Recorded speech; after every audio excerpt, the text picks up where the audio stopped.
ശരിക്കും നരകമുണ്ടോ? നരകം എന്നതുകൊണ്ട് ബൈബിൾ എന്താണ് ഉദ്ദേശിക്കുന്നത്? ബൈബിളിന്റെ ഉത്തരം.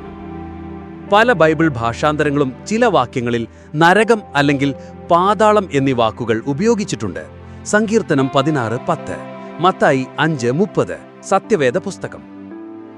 ദുഷ്ടന്മാരെ നിത്യാഗ്നിയിലിട്ട് ശിക്ഷിക്കുന്ന ഒരു സ്ഥലമാണ് നരകം അഥവാ പാതാളം എന്ന് പലരും വിശ്വസിക്കുന്നു. ഈ മതവിശ്വാസത്തെ അടിസ്ഥാനമാക്കിയുള്ള ചിത്രമാണ് തുടക്കത്തിൽ കാണുന്നത്. എന്നാൽ അതാണോ ബൈബിൾ പഠിപ്പിക്കുന്നത്? ആളുകളെ നിത്യം ദണ്ഡിപ്പിക്കുന്ന ഒരു സ്ഥലമാണോ നരകം? അല്ല. ചില പഴയ ബൈബിൾ ഭാഷാന്തരങ്ങളിൽ നരകം എന്നോ പാതാളം എന്നോ പരിഭാഷപ്പെടുത്തിയിരിക്കുന്ന മൂലപദത്തിന്റെ എബ്രായിൽ ഷിയോൾ, ഗ്രീക്കിൽ ഹെയ്ഡിസ് എന്നിന്റെ യഥാർത്ഥ അർത്ഥം ശവക്കുഴി, അതായത് മുഴുമനുഷ്യരുടെയും പൊതു ശവക്കുഴി എന്നാണ്. ബൈബിൾ പറയുന്നതനുസരിച്ച് ശവക്കുഴിയിലായിരിക്കുന്ന ആളുകൾ ജീവനോടെയില്ല. മരിച്ചവർക്ക് ബോധമില്ല. അവർക്ക് വേദന അറിയാൻ കഴിയില്ല.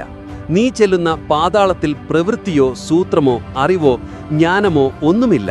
സഭാപ്രസംഗകൻ 9:10, സത്യവേദ പുസ്തകം. വേദനിച്ച് പുളയുന്നവരുടെ നിലവിളി ശബ്ദം നിറഞ്ഞ ഒരു സ്ഥലമല്ല നരകം. പകരം ബൈബിൾ പറയുന്നു, ദുഷ്ടന്മാർ നിരാശിതരാകും, അവർ നിശബ്ദമായ നരകത്തിലേക്ക് പോകും.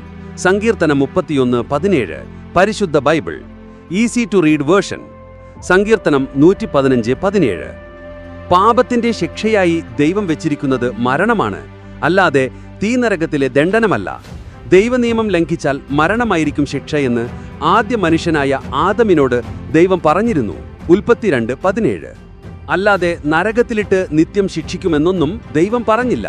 പിന്നീട് ആദം തെറ്റു ചെയ്ത് കഴിഞ്ഞും ദൈവം ശിക്ഷയായി പറഞ്ഞത് ഇതായിരുന്നു: നീ പൊടിയാണ്, പൊടിയിലേക്ക് തിരികെ ചേരും.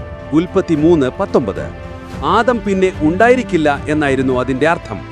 ആദമിനെ തീനരകത്തിലേക്ക് അയക്കുമായിരുന്നെങ്കിൽ ദൈവം ഉറപ്പായും അതേക്കുറിച്ച് പറഞ്ഞേനെ. തന്റെ നിയമങ്ങൾ ലംഘിച്ചാലുള്ള ശിക്ഷയിൽ ദൈവം മാറ്റമൊന്നും വരുത്തിയിട്ടില്ല. കാരണം ആദം തെറ്റു ചെയ്ത് കുറെ വർഷങ്ങൾ കഴിഞ്ഞും ഒരു ബൈബിൾ എഴുത്തുകാരനെ ഇങ്ങനെ എഴുതാൻ ദൈവം പ്രേരിപ്പിച്ചു: പാപം തരുന്ന ശമ്പളം മരണം. റോമർ 6:23. പിന്നെ ആ വ്യക്തിക്ക് കൂടുതലായ ശിക്ഷയുടെ ആവശ്യമില്ല. കാരണം മരിച്ചയാൾ പാപത്തിൽ നിന്ന് മോചിതനായല്ലോ. റോമർ 6:7. നിത്യമായി ദണ്ഡിപ്പിക്കുക എന്ന ആശയം ദൈവത്തിന് വെറുപ്പാണ്.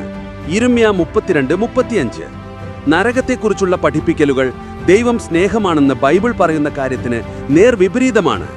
1 യോഹന്നാൻ 4:8. നിത്യമായി ദണ്ഡിപ്പിക്കുമെന്ന പേടി കാരണമല്ല, തന്നോടുള്ള സ്നേഹം കൊണ്ട് മനുഷ്യർ തന്നെ ആരാധിക്കാനാണ് ദൈവം ആഗ്രഹിക്കുന്നത്. മത്തായി 22:36-38. നല്ല ആളുകൾ നരകത്തിൽ പോയിട്ടുണ്ട്.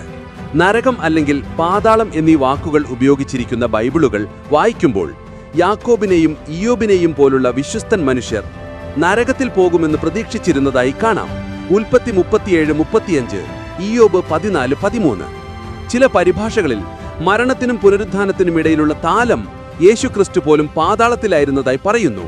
പ്രവൃത്തികൾ 2:27-32, സത്യവേദ പുസ്തകം.